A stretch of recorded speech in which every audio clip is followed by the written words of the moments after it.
Greetings, friends, and welcome to this podcast show today. My guest is David Loar, a former student of Walter Brueggemann's. When I announced that I was writing the book about Walter, folks like David came out of the woodwork and approached me with stories and so on. So we're just going to talk today, David. Welcome to the show. It's great to Thank have you. you here. Tell me how you know Walter, how you got connected to Eden, and so on. Okay. Um, I know, and as I've heard from others from my era, he was always Walt. That's how we understood him. And in these latter years, I've referred to him as Walter. Um, I really didn't know anything about him until I entered Eden in the fall of 1971. The reason I went to Eden is my father had gone to Eden. I was born while my dad was at Eden. And the reason my father went to Eden was he had gone to Heidelberg College. A transformative professor, Dr. Alan Miller, who'd just come from Yale, was at Heidelberg College where Dad was on the faculty and really influenced Dad. Dad had been accepted at Lancaster Seminary in the old ENR church. In 1946, when Dad graduated from Heidelberg, some of those old German Reformed pastors in Ohio charged Alan Miller with being a communist and fired him from Heidelberg. And like any, the only port in a storm, Eden hired him in 46. And Alan was influential for my father. I was a second generation for Alan, and it was really because of Alan and that connection that I went to Eden in the first place, and then met Walter as a student. So did you grow up in the ENR tradition? I did. My dad served churches in Southern Illinois, Wisconsin, and Ohio. When we were in Southern Illinois, down near St. Louis in 57 is when the merger took place. So let's see. I'm trying to think if I was confirmed UCC or ENR. Well, yeah, I would have been confirmed ENR or UCC because I was confirmed in 62. So did your ancestry go back to the German evangelical pietist tradition or through the Reformed tradition? No, that's a little bit of twist. Really, my father, his mother died when he was 9, and his younger aunt started taking him to a little country Reformed church west of Toledo. And Dad started attending there. The Loars, we are from Western Maryland between Frostburg and Cumberland, and there's Loartown, Maryland, right on the West Virginia border. We're Lutheran out of Frostburg. So our roots were Lutheran, but due to that connection to that little Reformed church, Dad started going to the Reformed and then wound up at Heidelberg. So did you know about Walt when you went to Eden? No. I can almost, the best I can recollect. And I went to Hanover College in Indiana, and I was responsible for off-campus speakers coming on campus. And Alan spoke at Hanover my senior year. I arranged for that. So all I knew was really Alan Miller, who, when you talk, he may have referred to Alan already, but when you talk to Walter, I'm sure he will tell you many stories about Alan. So what distinguished Alan?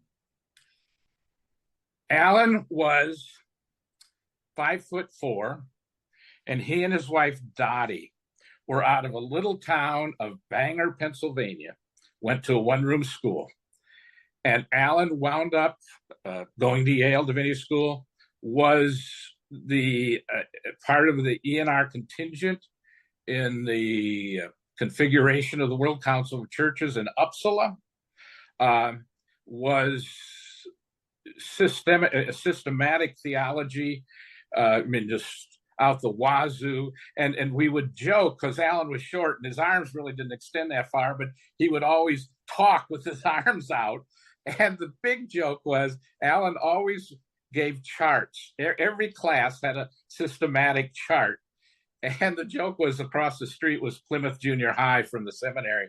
And the joke was that every summer he would take all his charts to the gym floor, and amazingly they would all match together, which isn't true, but that was, but Alan, and then Alan and Dottie wrote two books, Around the World in 88 homes. They did amazing work with the United Church of Christ on world connection, and then she did another book on 39 stops in Africa, and really brought to the Eden, and long before I was even there, obviously, brought to the Eden campus a world connection. In fact, right now, there are scholarships both for bringing students from overseas on campus and for Eden students to go overseas in Alan and Dottie's name. And so what was Alan like as a teacher? And this is, I mean, I've thought about this a little bit in regards to Walt. Things were a bit dense for me at times. I didn't quite understand everything. I mean, I understood some of it to a degree. He was a fabulous, engaging teacher. But the three professors that I struggled with to understand the most were Alan Miller, Walt, and Doug Meeks. And Doug Meeks, who is a prominent, theologian, ethicist, but Doug had just finished his doctorate at Tübingen in Germany, and so that fall was his first year, and I think he was still getting his oats about him, because I mean, students who could process that stuff were really into it. I struggled, and so as time went on, though, I connected more with Alan because I knew Alan from before because of his family connection with our family. And the other thing was, and I would suspect you've already heard this beaucoup times, the other thing is I maybe didn't always understand Walt, especially struggling in Hebrew, learning Hebrew. But in his class, it was a whole different learning experience. I mean, it was the personification of the topic or the figure that you were learning. And I mean, entertaining is a limited way to describe. So even though I may not have understood or able to process that, I was attracted very much to both Alan and to Walt. So can you tell me what a class with Walt was like, a class period? Or show me. There's this historic class in our wisdom literature class. And my roommate at the time was taping it. And I think I've got this tape, which I think should be in the archives, but I'll describe it for you. We were studying wisdom literature, and I think we had just finished Job. No, it was even farther along. I forget, maybe Lamentations, I forget. Anyway, in our class, we probably had about 25 in there, which was a big size class for Eden. And Webster College was right across the street, and Webster students could audit Eden classes. So there was a young man, I think intellectually very sharp, but he was a born-again Catholic. and that may be hard, but he was Catholic, and Webster had this Catholic tradition before, and I think he was from Webster Groves himself, but he was born again. But he was, and this probably was spring of 1973. But he was Catholic, but he was born again. So in the class, Walt says at some point, "Well, any questions?" And I can remember the Jim Schwartzley, and I think sadly Jim died in the last few years. But Jim, I can remember Jim asking a question in regards to Job and Walt and the friends of Job. And Walt says something about it. Well, Robert, I remember his first name, this young born again Catholic, raises his hand and challenges Walt. Now, and this kid's only like 19, and he challenges Walt because Walt is bringing in clearly the tension and with the friends of Job, and talking about what Job, the demise, well, not the demise, but his own struggle, his own lament. And Robert says, "Oh no, Job is positive," and it really brought home something, because it was by inflection of voice. Robert would repeat something that was written that Job was saying, and his voice would go up, and Walt was saying, "No, he's shaking the cage," and Robert would come back and say, "No, he's saying, 'Thank you, God.'" And Walt said, and I may exaggerate here, and this dialogue went on for about 3 or 4 gives and takes, and finally Walt erupts, and it's like the persona of Job. He says, "Damn it, no! He's rattling his cage for 25 chapters, and you know what he saw when he looked into the bottom of the pit? He saw nothing. There was nothing down there." And Robert shut up, and we all and we knew Job. We knew Job. And it was almost like somebody paid this kid to enter in and ask these naive, or make these naive statements to provoke Walt, because I would say he was I won't say he was angry. He was frustrated, but he was communicating. Yeah. Job wasn't positive. He was looking in the pit, and I have quoted that story, and especially that line. And when he looked into the bottom of the pit, he saw nothing, which I think is and in later time, when I took a course on Psalms with him, that's the dimension we're missing today. We're afraid to let people know, let alone that it's in the biblical narrative, that there are moments in life when you look into the pit and there's nothing, and this is the journey with God. Are you preaching, David? You can tell me when to say, and here ends the lesson. Oh, this is wonderful. This is absolutely wonderful. When I asked Walter 2 years ago what he wanted to be remembered for, he said, "My work on lament, my work on the Psalms of Lament." So I'm hearing he was already working on that, or he was already experiencing that in his work.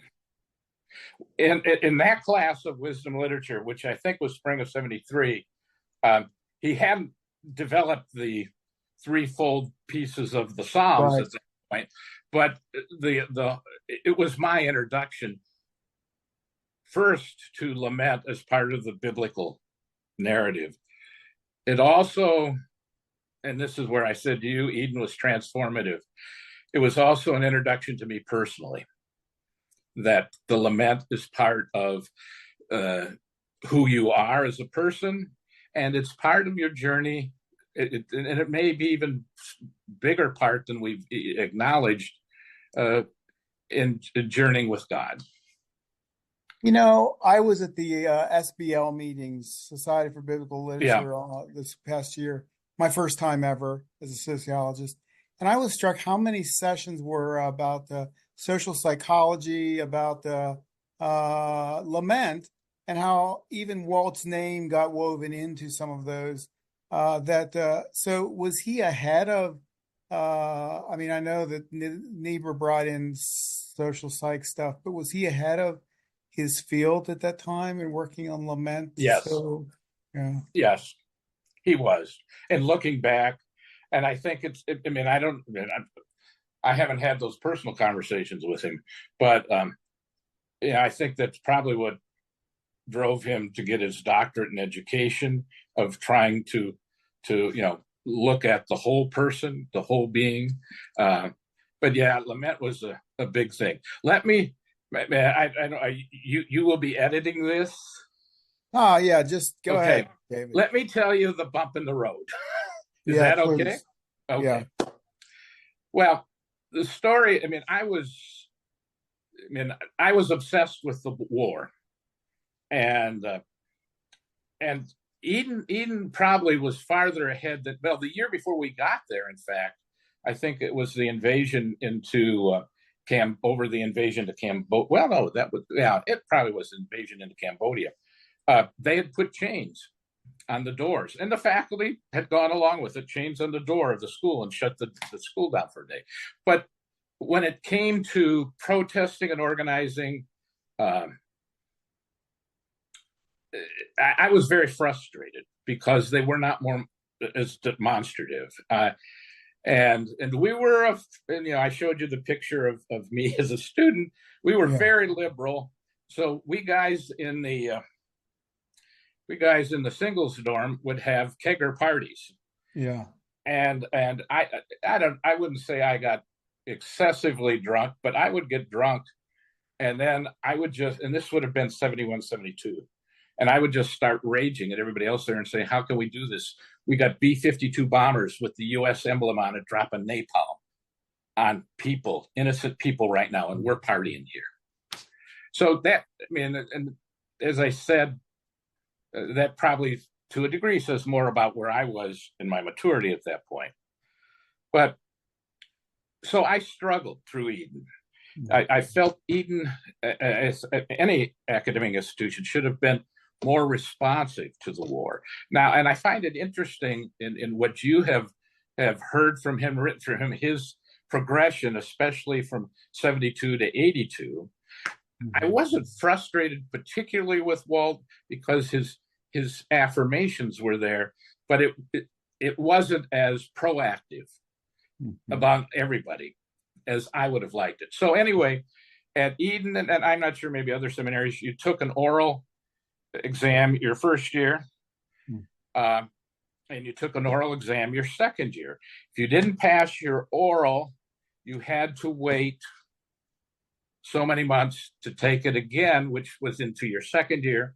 So anyway, I didn't pass my first oral, my end of my first year, and my whole oral, and ironically, for your first oral, you had a senior student on there and a local minister and a faculty member, and the senior student was John Brockie, who wound up being Walt's successor and has become a good friend of mine. John, and I failed it because all I did that whole oral was rage about the war. I couldn't identify. I couldn't identify with anything. Biblically, theologically, just so then my first oral got delayed to the spring of or maybe the fall of 72 when I began my second year, and I passed it, and I think they were being charitable.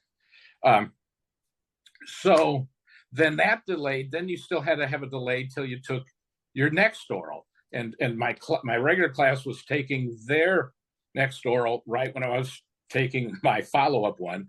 So I took my follow-up oral at the end of my middler year, first one, and I failed it. So that meant then that had to be delayed until my senior year. So I'm passing classes, but I'm not passing my oral. And it's still dealing with the war. So then I wound up taking an intern year in Philadelphia, where I was involved with Cesar Chavez stuff and with Jane Fonda. So they were in town, and I come back to Eden my senior year, and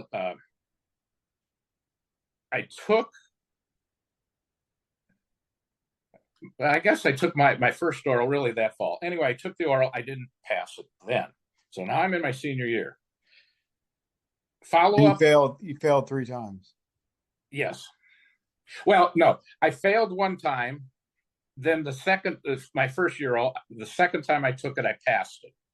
Okay. But it was delayed then for my oral, Midler oral. I didn't pass that, so then that got delayed. So anyway, as it turned out, I wound up having an oral 2 weeks before graduation. And there was an interesting twist on this. About 2 years before, a group of us had started the Shalom Award at Eden that was given to somebody outside of the seminary at graduation. And the family who it was being given to, I had nominated. They were from Michigan, and they didn't pay their taxes because of the war. And so I didn't pass my oral, so I couldn't graduate. And here comes the bump. Walt was academic dean. And I go into his office, and I could tell he was nervous. This was a Walt I had not seen before. I mean, he was very straightforward, and he had to be. He was the dean. But he's telling me, it's 2 weeks to graduation. You're going to be suspended from the seminary. I wound up serving a small church in southern Illinois as a licensed pastor, unordained, and drove 70 miles each way to St. Louis and this had been arranged through the seminary with Care and Counseling, which was a clergy counseling service in the St. Louis area. My therapist was Rabbi Bob Binder, and that was the beginning of the unpeeling of the onion that year. The school, I think in the history of Eden, I don't think this has ever happened. So I'm serving a church, I'm going to therapy. They enroll me in April, the following April, for 1 hour to take an oral. And I take the oral, and I can't say I had my act together, but I had enough together that I knew what to do. I passed that oral and graduated with that next class. Wow. Oh, and then, but so when Walt told me right 2 weeks before graduation that I wouldn't be graduating, I didn't have a job. I didn't have anything. So seminary hired me to clean ovens in the marriage apartments all summer. So I mean, you talk about feeling like you were so I spent that summer cleaning the ovens, the stoves in the married apartments at Eden, stayed in a dorm room at Eden, and then in the meantime was able to arrange for that licensed church. So that's the bump, and that we can leave that all go. Unless you got more questions. So to what degree do you think that your activism against the war played a role in all of this, or what was going on, David, as you look back? And I got to say, I appreciate even just this talk, because obviously that was, over 50 years ago. And even just from the email you sent out about the Shalom book, in the last few days, I've been thinking about this. As I go to those two orals, and maybe overall the faculty, it clearly, first of all, I didn't know where I stopped and the issue of the war and peace started. And so I made it about me, really. I mean, the rage I was exhibiting about the war was my own internal rage about my own struggles. But on the other hand, in the last 24 hours, 36 hours, I've thought about those two orals, maybe not as much, but to some degree, Walt, because I appreciated, to me, it was a confessional thing on his part of his progression from 72 to 82.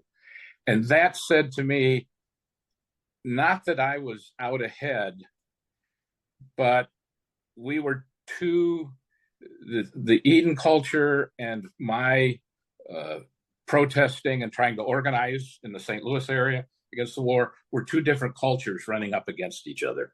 mean, they were an educational institution. They were liberal and they were open, but we're not here to give you a degree for an organizer and a protester. I couldn't believe that they weren't more outraged and not exhibiting more about the atrocities that were happening in our name in Vietnam. And so in these last, as I said, since I read that piece, I mean, obviously I reacted to the one piece about the draft dodgers, but I do wonder if as much as I carried a heavy weight about not passing my orals, there was also at that point in history, not an understanding of a wider picture. As much as Eden was liberal, it wasn't an understanding of a wider picture. I don't know, does that make sense? When you reported that Walt started talking in a confessional stage, and from what I know, he was in, and I gotta say, I don't know which part of this I remember hearing from Walt's even saying it openly in his writings about his therapy.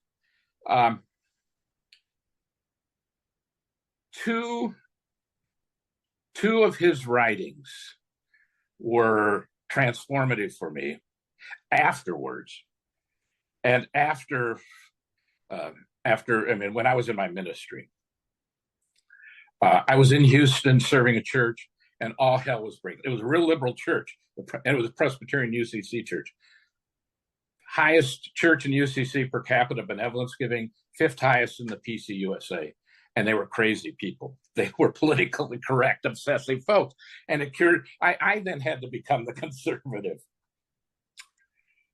Walt wrote an article, and I've been with him for a week in the intervening time, and I forgot to ask him about this. Maybe you could ask him. He wrote, and it was either 1990 or 1991. Well, it would have been probably 91. An article in the Christian Century, which was the first openness of anything I'd seen, where I think he said he had been to Latin America. And he began to, and this is my language, he began to repent of all his putting emphasis on historical criticism and that the whole critical method, and that he could see in Latin America that the people there understood scripture in a way he could never understand as a North American male. Mm-hmm. Now, in fact, I was looking in this morning for that article somewhere on, and I used to have a copy of it. I can't find it in the archives, but that was, to me, that wasn't just a crack. That was a shining light, that article. Mm-hmm. Not simply about Walt, because it was important about Walt, but about the blending together of life and beauty and poetry, and using the historical, the various criticisms.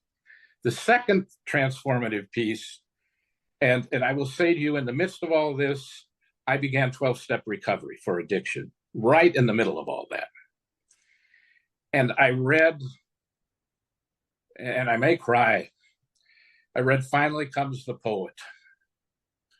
And there's a section in there that Walt just divulges. I had not seen that piece of Walt, but when he starts talking about poetry and that the prophets were poets, and I've got it downstairs, and I need to pull it out again. But Finally Comes the Poet is, for me, the corner piece of all of Walt's writings, because it helped me understand the prophetic nature as well as his own journey. I will say, at the same time, I read Fred Buechner's Telling Secrets, which is, and Buechner is clearly much more divulging than Walt was, but Walt was divulging, and Finally Comes the Poet. And so I think what now looking back from all these years, that was a canary in the mine of what was happening to the UCC and to the institutional church, and the unraveling Yeah. And let's not even say unraveling, our own implosion. I mean, how we've destroyed, you know, I won't say how we've destroyed the church, how we've destroyed the church we built up, or the institution. That I do remember, and I do think that may have had something to do with it. I will say, I mean, the Eden that's there now, and this may be true across the boards. Well, back in the 90s, as second career people started coming into seminary and at Eden, and Eden shifted. I forget when, well, yeah, Walt would have left by then, because when I was in the South in the 80s. But Eden, it really, whatever it went liberal, and here I am, Mr. Liberal Social Justice. They weren't preparing people to be pastors in the reality of the setting of the churches they were sending people to. Yeah. They were creating, they were reinforcing false impressions and false expectations, and what I called the 5-year wall. I mean, it was just my bing, bing, bing, bing, bing. And people coming, especially out of Eden, at 5 years were dropping out of ministry. Because Eden, whether by hook or by crook, the Eden I was at, I think, and I believe, and with every frustration you've heard me share, was the finest educational, experiential institution in this country. Nobody would ever know it, but the mix of people who are on that faculty, our setting, and it was an amazing experience. They were the major leagues. I mean, they were the major leagues in terms of who was on that faculty. Yes. And, the one thing I remember, and I think Alan Miller's the one who gave it to us in our first class we took as incoming students. And we were given a mimeographed article, and I forget who it was by. I think I've looked it up on the internet. It was called Certainty and Uncertainty. And I couldn't make heads or tails of it. In about 20 years, I understood it after a divorce. I began to understand it when what I was doing in my ministry was running up against the powers that be. And then I began to remember what Walt said about looking into the pit with Job. And that tension that we live between certainty and uncertainty. I don't remember a thing was in that article, just that title, but that became a benchmark. And Alan wrote it. No, he gave it to us. I can't remember who wrote it, but he's the one who copied and gave it to us. The other thing, the things that I remember about Laments and Walt, and this is an annual sermon I would give before I retired. Psalm 22, Psalm 44, Psalm 88. 22, the obvious one of Jesus from the cross. 44 goes a bit farther, and 88 just curses the hell out of God from beginning to end. And I tell folks, all you got to remember is 22, 44, 88. And you're going to find yourself in this Bible. Interesting. They don't know it's in there. Mm-hmm. And Walt taught me that by hook or by crook. And everything that I was taught at Eden, everything, even the things I didn't understand at the time, I understood with time and the unfolding of my life. Interesting. And my ministry. Well put, David. Well put. I was thinking about Walter and just thinking, this is just I'd run into him as a kind of liberal scholar, but I was a burned out pastor who needed to find a way home and felt like maybe Walt could help me. So I said, "Do you have a biography?" He said, "No." I said, "Can I write it?" It was crazy. He said, "Yes." But I started reading some of the prayers that he had written. I just started sobbing. And I said, "This man has a confessional life. There is a confessional life here." And I wrote him an email and just, "I'm sorry." totally missed that about you. This was early on in the process. And so when you look at the biblical text, you see people like Walter. Yeah. You see people like me and like you, and we're broken. We're used by God, but we're broken. You got me right there next to the Bible, Norman Gottwald's book. I mean, the Walt that I knew at Eden, when I saw his references to Gottwald, I'm thinking, huh? I mean, it wasn't disparate, but it wasn't close. I mean, and so it was clear he had progressed. But the real hero, and heroic may be the wrong term, but the real heroes in this story are the pastors, especially now.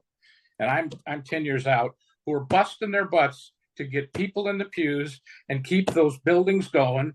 And what I did one Good Friday was we did a little street theater. I buried the budget, the history, and the Constitution on a Good Friday out in the front yard of the church. I said, those are our stumbling blocks. We got to bury them to Christ because that's what's holding us back. That, on the other hand, and I know I'm going astray, it's me and it's people, my colleagues, we didn't do our jobs. Going back to Walt, and he was so much into the scientific critical method and getting it right. And I can remember something Doug Meeks said that, and I know Doug is not like that anymore, but Doug said something about, you got to be the preeminent professional. And you have to be, there was no room for vulnerability, no room for a mistake, or even if you made a mistake, for any way to come in. You had to be prepared and right on the line, ready to go. I remember Meek saying that. But ahead for Walt, if you didn't understand the critical method, you were out to lunch. And I think it was obviously, as you said, the confessional part of his journey, it began to go in a different way. That's why I wish I could find that Christian Century article where he wrote about. Well, I have his bibliography, and so I'll look and see if I can find it. And I served as a minister 16 years while I was a college professor. And there's no harder work than that. I was so glad God emancipated me from that 2 years ago during COVID and Black Lives Matter. And I had Parkinson's disease for 6 of those years. And it was just brutal. It is the hardest work there is, David. I was grateful I retired at the beginning of 2014. And I apologize to young ministers because I said, that's not fair to you. But I think you're being set up.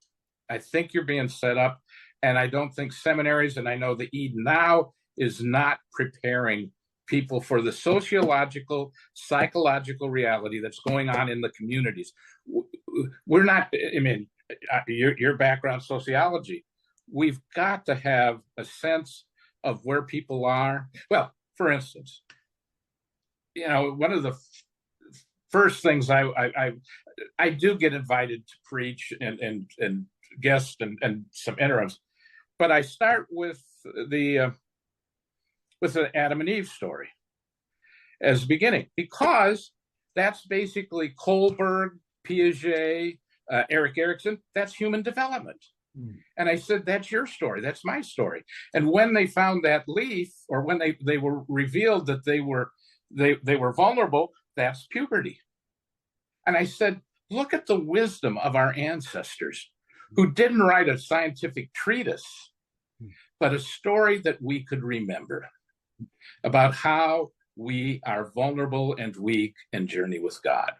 I didn't get any of that at Eden when I was there. I get it from Walt in latter years now and others. But when I left Eden, I didn't know nothing about the Bible. I knew nothing because I wasn't a student. And for the first 5 to 10 years of my ministry, all I did was preach from Isaiah and Jeremiah. And I just banged what I said. I banged people over the head with the Bible, and basically with only the prophets of the Bible. And then, man, I pounded them. And it probably was the journey of my own life, but it became my story. And Eden gave me the hooks. I think it was the preeminent educational institution because it gave me the hooks that I could go back to and use as my life unfolded. And that to me is a preeminent educational institution. So I went beyond the prophets eventually, and learn. I mean, I would say the last 20 years, I have just read and been involved in online conversations about biblical theology, history, the critical methods, but also about that the church is not dead. God's got it taken care of. The future is already out there. We don't have to fix anything. We don't have to go back to something. And this is where the whole, and this is, to swing it all around. The German Evangelical Synod, the German Evangelical Church. This is pietism. It is in God's hands. We're in God's hands. It's crazy. I'm looking in the bottom of the pit and there's nothing down there. But by faith, I mean, sometimes it may only be a string to hold on to, and sometimes it's a glorious, prophetic, poetic image. But it's there. Yeah. And I don't know it for sure. And I don't know how or even if I will get there. And I'll share one last piece with you in a minute. But it's there, and I know it. Mm-hmm. Now, that last piece is 4 years ago. I was in training. I was ranked nationally for U.S. master swimmers. I was swimming a mile in 25 minutes. And for the 70 to 74-year-olds, not. But anyway, right as COVID was starting, my left leg started going out on me, and then it totally went out. And so I had an MRI, and by the time that they read the MRI results, there were no in-person appointments. So a neurosurgeon that I was referred to, he says, well, I was told you don't want to have surgery. We're going to try to do therapy and steroids. We're going to try to avoid surgery. So when the doctor calls me, he says, from the MRI, it's clear, you got to have surgery. You're coral down here in the bottom of your back. And we got to put pins and screws in there. And then we got to do some discs up top. So then it's 3 months because in Ohio we were unnecessary, and mine was considered unnecessary surgery was put on hold. So finally, the end of June of 2020, they schedule the surgery. I go in. The last thing I remember is the anesthesiologist saying, "Mr. Loar, we're going to put you under," which was almost prophetic. What happened is in the recovery unit, my heart stopped 5 times in 20 minutes. Unbelievable. 4 times they put 2 shock pads on me and it didn't kickstart my heart. 5th time at 21 minutes, they put 4 shock pads on me, which they'd never done before. That re-kicked it. My chest is all burnt. Oh, and I'm bouncing up and down on a gurney just after I had back surgery from the shock pads. But I'm unconscious. As I come to, and I'm joking, but this is the title of my book. I didn't see a white light. I didn't see Jesus, and I didn't see Elvis. Literally, the first thing I saw was black. So if a white light's looking at heaven, I must have been looking at hell, and hell even kicked me out. But literally, that's the first thing I saw. It was black. and that must have been when my consciousness is coming back. Then there's this whole room of people, and they got me strapped down and with an intubation tube, and I'm fighting because I don't know what's happening. I remember a woman's voice saying, "Mr. Loar, calm down. We're trying to save your life." Wow. Oh, David. And so, and then they all went gray silhouette. And then they must have sedated me, and they took me. I was in intensive care for 2 weeks when I should have been doing therapy for my back. And then, and as my president, one of my president, I don't know how many doctors now, but a weight management doctor said that tripped your metabolism. And now I put on 60 pounds. I'm not able to keep weight off, whatever it has done. But what I realize now, and it's really from a conversation with a woman who's she's a retired Marine, but she's a counselor with vets. She said, you've got PTSD. And I never thought of it. My insides, physical and my emotional and spiritual, knew death. Mm-hmm. I was unconscious. I mean, I don't know anything about it, but there's a part of me that knows that looking into the pit. Yeah. I'm not going to figure that out this side of whatever there is. But it's the reality of who I am now. My journey in the last 4 years, I can't imagine without Eden. And the insight and the patience and the challenge. And the last was Lee Whiston, who was Walt's Old Testament colleague. And we were doing a class on Jeremiah. And I think there were only 5 of us in the class. And Lee turned to me and said, "David, you understand Jeremiah, don't you?" So for all I said about Eden not understanding the war or me, and that one statement by Lee to me, I knew he understood. Maybe he wasn't outraging. I mean, but he was letting me know what I was doing was in a tradition. David, this has been really powerful. It's been very powerful. Well, and I thank you for this opportunity. I really appreciate it because it's helpful for me.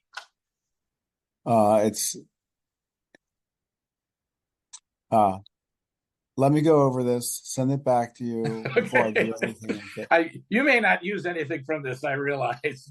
Well, I've debated writing a second book that looks at the early years because the Walt that the younger cohorts saw seemed to be so different than the early cohorts. And most of what I got was informed by the later cohorts. And what I'm getting from the early cohorts is a different Walt, similar but different. And so I'm debating that. I got to figure out if I have time for that. But this is really helpful. Even if I never use it publicly, it's very helpful for me kind of internally, for my clock, for my compass, to get a better handle on Walt and just hear your story. Thank you. Thank you, thank you, thank you. If you find that Christian Century article, yeah, can you send me something about it? Yep, I've got access to his archives also, and so I'll look at his bibliography. It would have been around 90, I think 90 or 91, 80, 89, 90 or 91. Okay, thank you. God's blessings. God's peace. Same to you, Conrad. Thanks a lot. Bye.